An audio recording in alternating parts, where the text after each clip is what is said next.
saya ingin membalas dendam.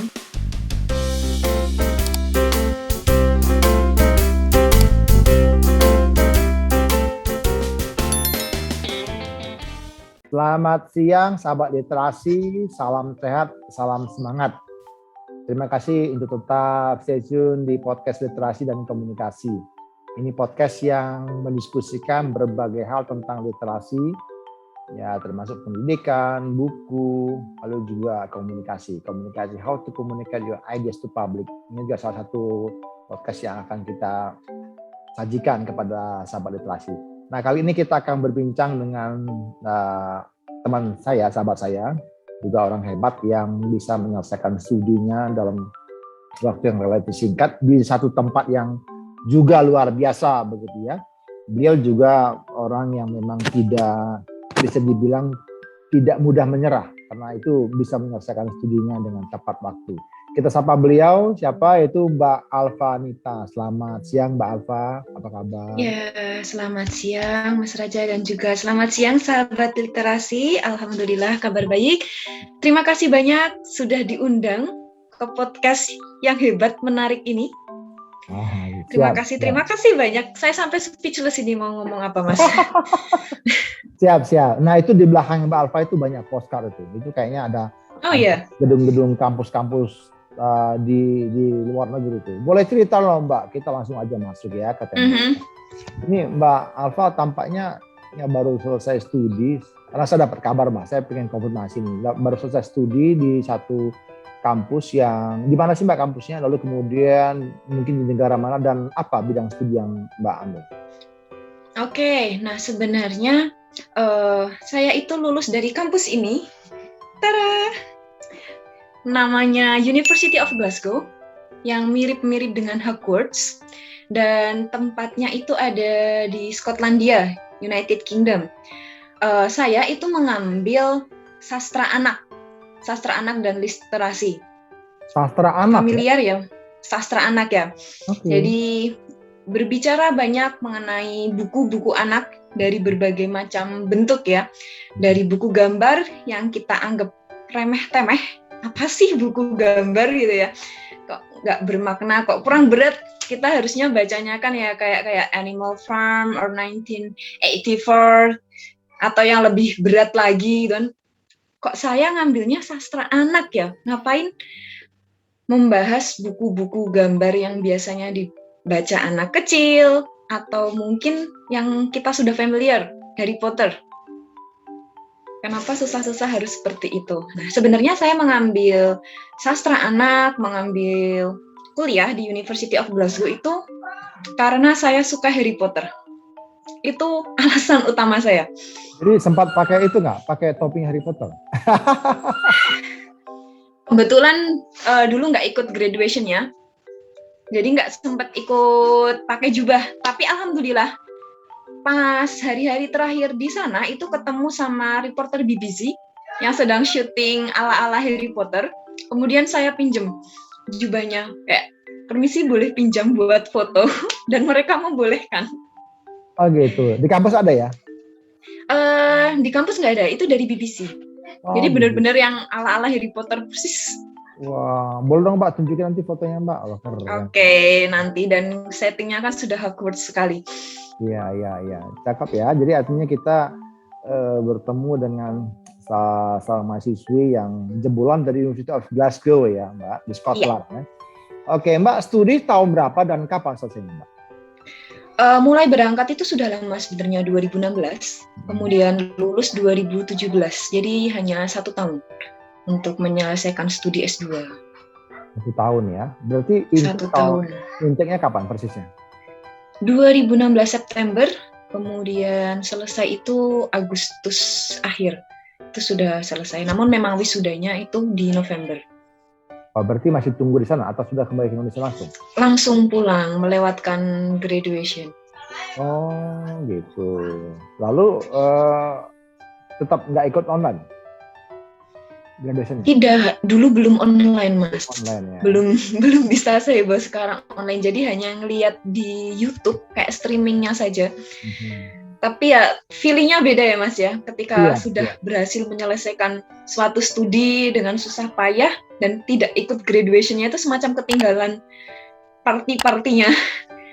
Ini loh achievement-nya, ya ada rasa ketinggalan. Tapi alhamdulillah sebelum pulang itu kan ya sempat foto-foto pakai jubah Harry Potter, sudah bikin ayem dan seneng banget. Udah merasa oke, wisuda duluan. Jadi Harry Potter tuh lulusan Glasgow gitu ya? Atau syutingnya di Glasgow University? Sebenarnya tidak. Karena kalau syutingnya itu memang tidak di Glasgow. J.K. Rowling juga tidak kuliah di Glasgow karena J.K. Rowling itu dulunya alumni Edinburgh. Namun bentuk kastilnya itu memang sangat-sangat mirip dengan Hogwarts. Kalau syutingnya itu malah di kastil-kastil di Inggris. Iya. Mbak, ini saya barusan lihat nih Mbak, beberapa komik anak nih Mbak. Ada seri anak Haydn, ada juga Brahms, ada juga Picasso, dan seterusnya ini kan menarik ya. Kalau setahu saya sih ini Haydn, Brahms sama Brahms itu kan musikus ya Mbak ya. Nah, kira-kira yang menjadi concern-nya Mbak Alfa itu apa sih Mbak? Kok sampai pengen-pengennya gitu loh, pengen tahu sastra anak. Apakah sastra anak itu bahasa Tarzannya anak atau apa nih Mbak? Bahasa Tarzannya anak. Gini sih Mas, mungkin kita sambil diskusi aja ya. Mas Raja ingat nggak pertama kali buku yang pertama kali Mas Raja baca di masa kecil, terngiang-ngiang sampai sekarang, yang bikin betah baca, ada nggak Mas? Ada. Apa namanya itu yang itu loh Mbak. Dulu tuh cerita silat ya.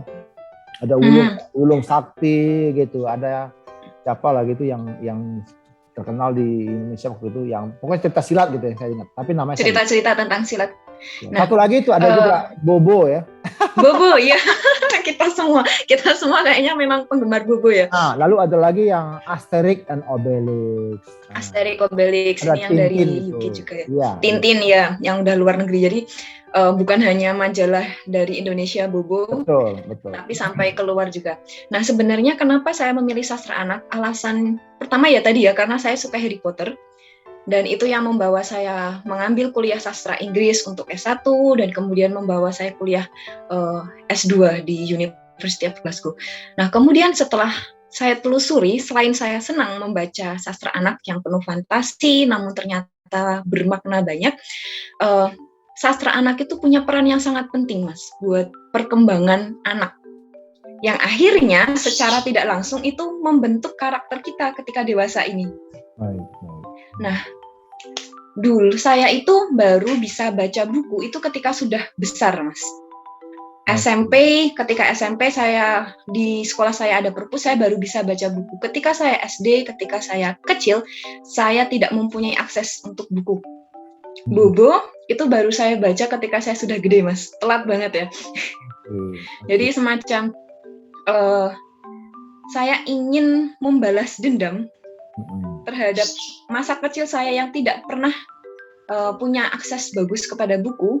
Nah, kemudian saya ingin belajar lebih banyak. Apa sih yang saya sudah ketinggalan banyak itu, saya belajar dan punya mimpi juga bahwa tidak boleh loh nanti anak saya, keponakan saya, cucu saya itu sampai tidak punya akses terhadap buku yang baik tentunya. Saya juga ingat ketika saya kecil, buku-buku yang saya baca itu malah ini yang mengerikan dan sebenarnya kurang berbobot juga ya, karena akhirnya hanya memberikan rasa takut seperti saya lupa judulnya, tapi tentang bagaimana orang-orang ditusuk di alam, di neraka, atau cerita-cerita tentang Wewe Gombel tapi yang sudah sangat di hiperbola ya. Nah, itu kan sebenarnya kurang begitu mendidik. Itu tujuan saya. Jadi ingin sekali menciptakan buku-buku yang lebih berbobot dan memastikan bahwa setiap anak itu punya akses buku yang baik. Nah, tapi saya juga menyadari bahwa saya itu tidak atau belum mempunyai kapasitas untuk bisa membuat buku yang baik. karena saya lebih cenderung untuk menganalisis buku-buku tersebut. Ini bagusnya digunakan untuk apa sih? Apa sih yang kita bisa pelajari dari buku ini? Nah, di sastra anak itu kita belajar bagaimana ternyata buku itu bukan hanya sebagai hiburan, bukan hanya memberikan rasa senang kepada kita, tetapi bagaimana buku itu mengajarkan kita mengenal diri kita sendiri. Jadi seperti kaca ya, istilahnya seperti kaca, dengan kita membaca, oh ternyata ketika saya mengalami seperti ini, itu sama seperti tokoh ini. Oh, gitu. Jadi, dan tahu problem solving-nya itu harus apa. Kemudian yang kedua, seperti jendela. Buku adalah jendela dunia. Sastra anak itu juga seperti jendela. Kenapa? Karena akhirnya kita bisa melihat representasi budaya lain, orang lain dari buku tersebut. Kita belum pernah ke Roma, tapi kita membaca buku tentang Roma, kita tahu tentang Roma, kita tahu bagaimana orang-orang di sana itu berbicara, belajar, makannya seperti apa, karakternya seperti apa. Kemudian selanjutnya yang terakhir itu, buku itu bisa menjadi pintu. Sastra anak itu menjadi pintu bagi kita. Kita sudah tahu diri kita tahu orang lain, kita tahu ada sebuah masalah, tokohnya kemudian mengusulkan kalau ada seperti ini, kemudian kita melakukan suatu hal. Nah, dari situ akhirnya kita tergerak untuk melakukan sesuatu. Kita baca tentang buku tentang global warming. Wah, ternyata global warming mengerikan ya. Dan di situ karakternya melakukan sesuatu untuk mengurangi dampak global warming. Apa yang dilakukan? Kita tiru, anak-anak meniru dari hal kecil.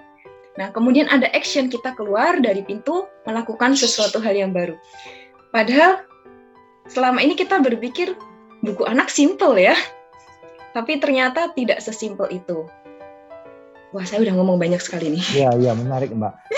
Yang saya sebutkan tadi itu, saya suka nonton itu Mbak, buku Coping Home Mbak. Nah, Coping Home itu buku cerita berseri anak, cerita tentang silat. Itu bercerita tentang memang kehidupan orang yang dia itu petarung yang selalu mencoba mencari tahu kebenaran begitu dengan cara dia bertarung di sana sini. Ya, Coping Home itu cukup terkenal di era saya dulu. Nah, menarik Mbak, kalau tadi Mbak Alfa bilang bahwa melalui buku kita bisa mempersiapkan, berarti ya mempersiapkan juga mungkin nggak itu mempersiapkan karakter anak gitu ya. Artinya anak itu akan terbentuk dari buku apa yang dia baca gitu kira-kira Mbak ya. Benar. Nah, pertanyaan saya begini, apakah memang hanya melalui buku saja? Apakah ini juga ada pengaruh dari sisi lain? Misalnya gini, dari keluarga. Karena buku itu kan memang cerita yang bisa dibaca anak saat dia sendiri. Tapi lingkungan juga kan bisa mempengaruhi anak ya, untuk bisa terwujud seperti apa yang dia baca atau dilakukan begitu. Atau seperti apa Mbak? Apakah memang hanya buku itu atau ada pihak-pihak lain yang bisa berkolaborasi membentuk anak? Tentu saja tidak hanya buku ya, karena buku itu hanya salah satu media untuk mengenalkan. Jadi media untuk berdialog. Ketika hanya dipasrahkan ke media buku saja, anak dibiarkan dengan membaca buku saja tanpa ada dialog, terutama ketika memang dia masih sangat kecil, di bawah 5 tahun, itu kan pola pikirnya belum berkembang secara sempurna ya. Jadi masih perlu bantuan dari orang tua. Dari buku ada dialog. Adik ini kenapa? Kenapa dia marah? Dicari bareng-bareng. Nah, kemudian dari situ diarahkan ke pengalaman anak tersebut. Kamu kalau marah gimana? Orang lain merasa gimana? Nah, dari dialog itu kan nanti akan tumbuh pembentukan karakter. Jadi memang ya tidak bisa serta-merta buku, tapi buku itu adalah medium. Dan jika dibilang apakah medianya hanya buku dalam bentuk cetak ya, saya rasa tidak, karena sekarang ini sudah zamannya digital ya, apa-apa serba digital. Buku pun sekarang sudah mulai transform ke dalam bentuk yang ada di handphone, di iPad, dan bahkan lebih interaktif. Itu tidak apa-apa, tapi kembali lagi harus ada proporsi yang imbang gitu. Jadi disesuaikan dengan umur anak. Ketika anak masih kecil, tidak bisa semuanya langsung dikasih yang bentuk digital. karena perlu ada sensori. Nah, sebenarnya saya juga koleksi ini beberapa buku yang ada sensorinya, kemudian buku yang pop up, buku yang warnanya warna-warni, itu menyesuaikan dengan perkembangan anak. Begitu, Mas. Kemudian tadi saya sebenarnya menambahkan ini, ada satu kelewat ini, Mas. Karena tadi Mas Raja berbicara, menyinggung tentang berarti buku menyiapkan anak, ya, pembentukan karakter anak gitu ya, Mas, ya, kalau tidak salah tadi ya. Ya. Nah, memang salah satu fungsi sastra anak itu adalah menyiapkan anak untuk menghadapi masa dewasa, Mas. Jadi gini, kenapa bisa begitu? Ketika kita membaca buku, kita tuh dihadapkan dengan segala macam konflik yang ada di dalam buku. Secara emosional, kita tuh ikut bertarung menghadapi konflik tersebut. Kita membaca tentang cerita di mana seorang anak ditinggal mati oleh bapaknya. Emosi kita ikut sedih. Kemudian disiapkan, kalau ketika ada kejadian seperti itu, apa sih yang harus dilakukan? Nah, ketika suatu saat nanti dewasa atau sudah tua melewati masa seperti itu, kita sudah tahu apa sih yang harus dilakukan. Kita sudah tahu kita akan mengalami hal-hal seperti itu. Nah, itu contohnya. Atau kalau ketika anaknya masih lebih kecil lagi, itu tidak secara langsung bahwa dibilang keluarganya ada salah satu keluarga yang meninggal. Tidak seperti itu, tapi lebih ke misalnya disimbolkan dengan hewan peliharaannya, ikan masnya mati. Jadi mereka menyiapkan diri bahwa kehidupan itu tidak selalu senang. Ada sedihnya, roller coaster ya. Tapi ketika anak-anak harus dihadapkan itu secara langsung, tanpa lewat medium buku dulu, itu pasti akan shock, panik, tidak tahu harus bagaimana. Tapi ketika sudah terpapar melalui buku, mereka siap. Berarti Mbak ada korelasi ya, seseorang anak seorang pribadi dewasa ketika dia mengalami kesulitan dalam hidup sejak kecil gitu, mungkin nggak itu terbawa ketika dia dewasa? Iya, Mas. Sejauh yang saya pelajari, saya baca, masa-masa anak itu malah masa-masa yang kritikal ya. Karena itu yang akan secara tidak sadar itu membentuk karakter kita. Apalagi membentuk mungkin karakter dewasa. Apalagi mungkin di era golden age ya. Iya, benar-benar. Oke. Jadi makanya benar-benar ketika kecil itu harus dipersiapkan banget. Dengan buku-buku, dengan dialog antara orang tua dan anak begitu. Mbak, saya mau satu pertanyaan mungkin Mbak yang terkait dengan ini. Kan ketika kita mendidik anak ada tindakan namanya reward and punishment juga ya, gitu kan. Nah, apakah dalam konsep penyiapan melalui buku ini juga ada dilakukan Mbak hal seperti itu? Artinya katakanlah ketika anak itu dia tidak melakukan apa yang harus dilakukan, dia mungkin akan mendapat punishment. Ya mungkin punishment-nya bukan langsung dari pihak guru atau orang tua, tapi mungkin dari lingkungan gitu. Adakah hal-hal itu dipersiapkan juga Mbak dalam apa yang Mbak pelajari? Kalau hal seperti itu mungkin kalau dalam prakteknya itu kembali ke orang tuanya masing-masing ya, apakah akan memberikan reward atau punishment itu kembali ke orang tua masing-masing. Tapi yang saya pelajari adalah ketika adik-adik, anak-anak itu membaca buku, mereka kan juga bisa melihat reward and punishment itu di buku. Jadi misal kita lihat di yang paling simpel aja ya, karakter A melakukan keonaran gitu. Dan kemudian dia mencuri barang. Akhirnya di ending cerita dia tidak mendapatkan makanan dari orang tuanya. Nah, tanpa kita melakukan itu, anak itu sebenarnya sudah paham ya bahwa ketika saya melakukan hal buruk itu dapat punishment loh. Kemudian ketika melihat orang melakukan hal yang baik mendapatkan reward, dan itu dari buku saja tahu. Nah, kemudian apakah akan diaplikasikan? Nah, itu kembali ke orang tuanya masing-masing. Sejauh mana akan mengaplikasikannya, akan rewardnya banyak, setiap melakukan hal baik dikasih reward banyak, ya silakan. Tapi anak-anak itu bisa belajar dari buku itu, dari buku-buku yang dibaca. Artinya melalui pembacaan buku juga anak sudah tahu konsekuensi apa yang dilakukan begitu ya? Okay. Ya, benar. Nah kalau Mbak Alfa sendiri menyasar kepada anak usia berapa Mbak? Kalau bicara PAUD? sebenarnya saya range-nya sangat panjang ya ini ya, karena semua saya pelajari dari nursery rhymes, jadi yang masih bayi banget, sampai yang young adult literature, jadi sampai teen lit, 18-17 tahunan. Dari masalah yang belum begitu kompleks sampai yang sudah sangat kompleks, bahkan isu dunia, dari politis, ras, kemudian agama, itu kan juga dituangkan di dalam buku anak secara simbolis ya, tidak berat banget, tapi secara simbolis. Oke. Nah, Mbak studi selama setahun di Inggris, begitu kan? Juga meneliti satu bidang yang menarik ya, karena bicara tentang anak itu kan menarik ya. Tapi ini bicara tentang sesuatu yang lebih spesifik lagi tentang sastra anak gitu. Sastra anak itu artinya sesuatu yang akan dia bawa nantinya gitu ya, di masa depannya sebagai orang dewasa. Itu setahun itu kan juga cukup ini Mbak, cukup lama juga Mbak. Itu gimana Mbak? Apa ya suka dukanya Mbak studi ini? Lebih banyak sukanya Mas. Oh gitu ya. lebih banyak sukanya. Ya pertama, saya mengambil sastra anak di tempat yang sangat sastra. UK itu kan sangat sastra ya, di mana tempat lahirnya para sastrawan anak ya, sastrawan anak ada di sana. J.K. Rowling, James Barrie, kemudian yang Peter Pan itu kan juga di UK, kemudian Peter Rabbit di UK, kemudian yang terkenal juga ya, Shakespeare yang ya? terkenal. Shakespeare ini kan levelnya yang berat ya Mas ya. Iya.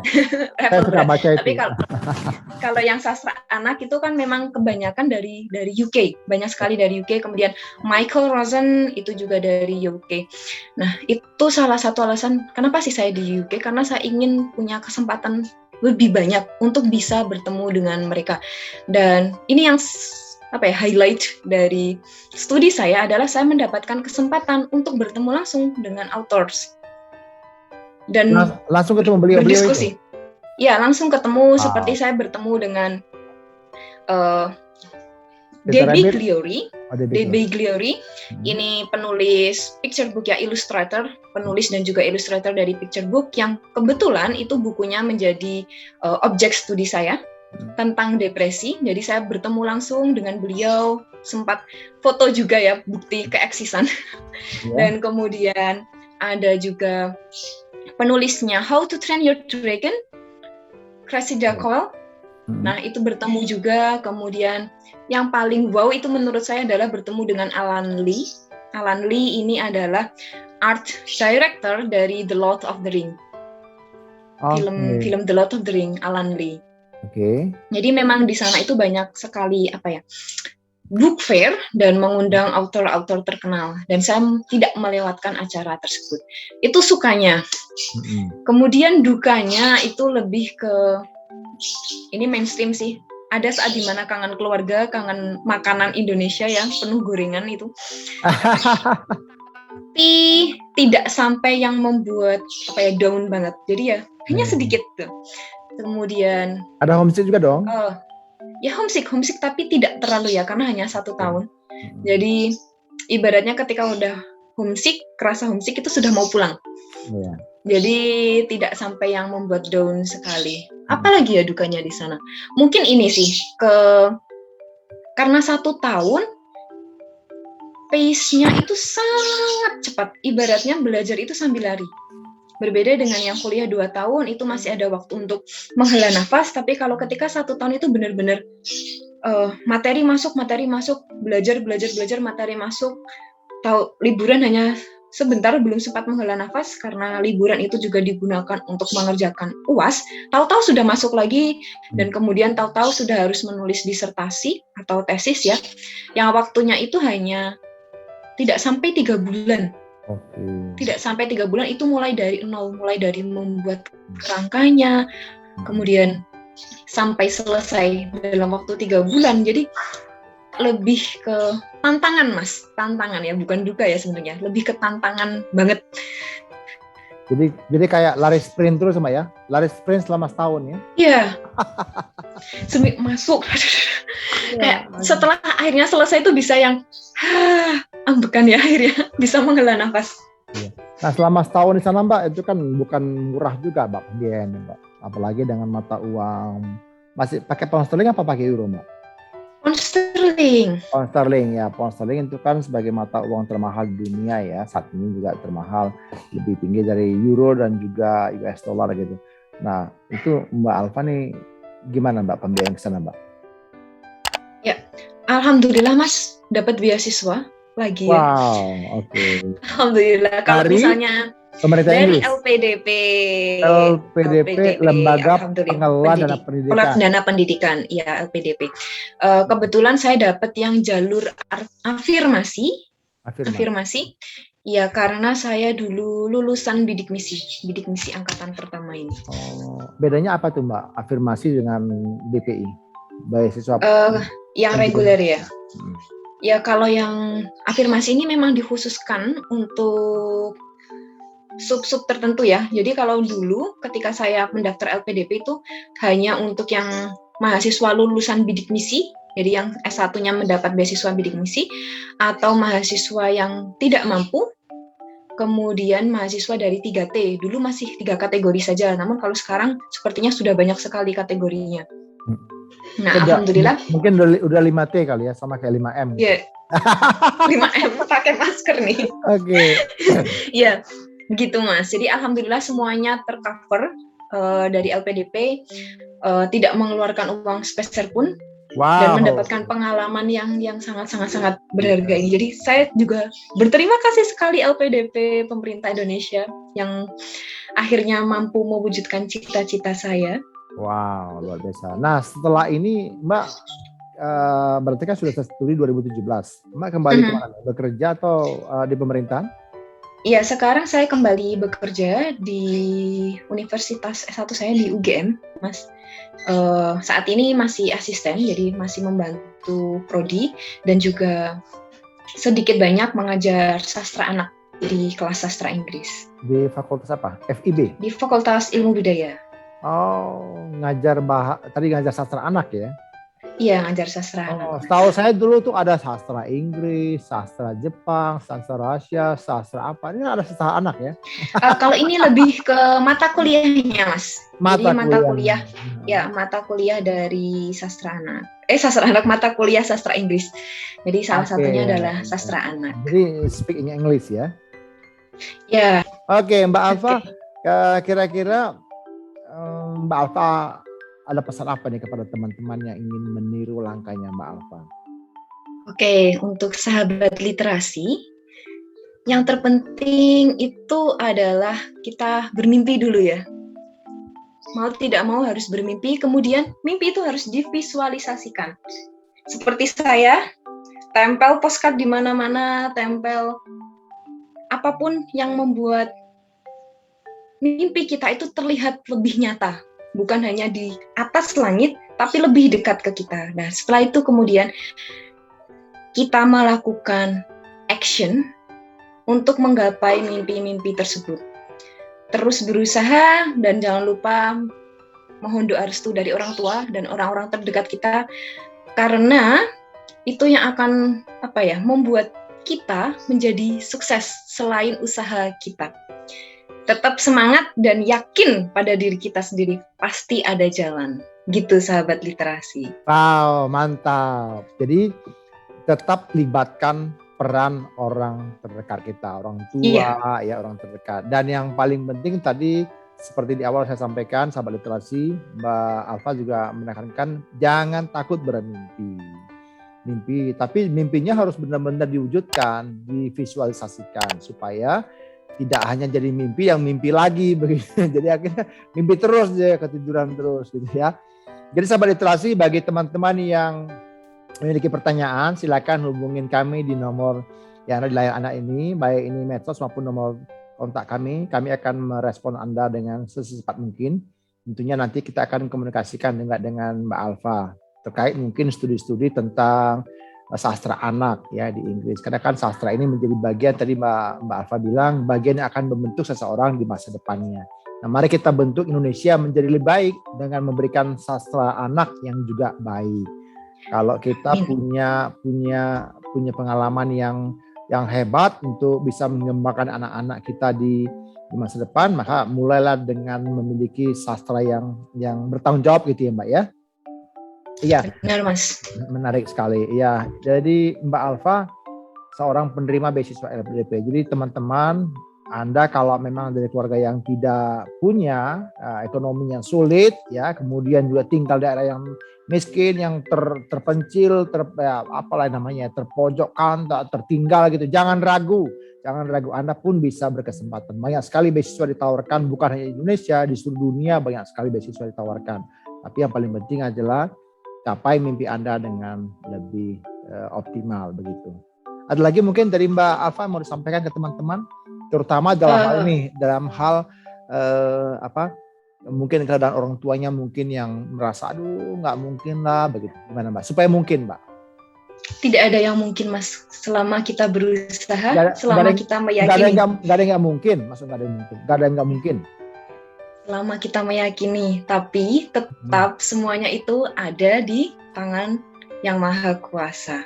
Artinya Mbak tadi bilang tidak ada yang mungkin. Maksudnya tidak ada yang nggak mungkin ya? Tidak ada yang tidak mungkin. Tadi saya bilangnya tidak ada yang mungkin ya. Iya. Tidak ada yang tidak mungkin. Kebelibet Mas. Tidak ada yang tidak mungkin. Kita berusaha sebaik mungkin. Sebaik mungkin kita minta doa dari orang-orang terdekat, kita minta bantuan juga dari orang-orang terdekat, dan setelah itu kita pasrahkan kepada Yang Maha Kuasa. Insya Allah semuanya akan berjalan dengan lancar, dengan baik, dan kita akan mempunyai banyak pelajaran dari hal itu. Amin. Mbak Alfa, nanti kalau teman-teman ingin berkomunikasi dengan Mbak, nanti kami hubungkan melalui podcast ini, boleh ya Mbak ya? Boleh sekali. Wah. Silakan ingin berdiskusi dengan terkait sastra anak. Saya akan sangat senang. Sastra anak Indonesia, sastra anak dari berbagai macam belahan dunia, boleh sekali. Siap. Jadi sahabat literasi, silakan kirimkan pertanyaan Anda. Kami akan menuliskan nanti ke Mbak Alfa. Lalu kita akan menikmati informasi yang lebih jauh lagi. Nah, karena itu terima kasih Mbak Alfa untuk diskusinya. Salam sehat. Terima kasih sahabat literasi. Jangan lupa subscribe dan klik and share kepada sebanyak orang supaya lebih banyak orang lagi dapat informasi tentang kita. Ya, terima kasih.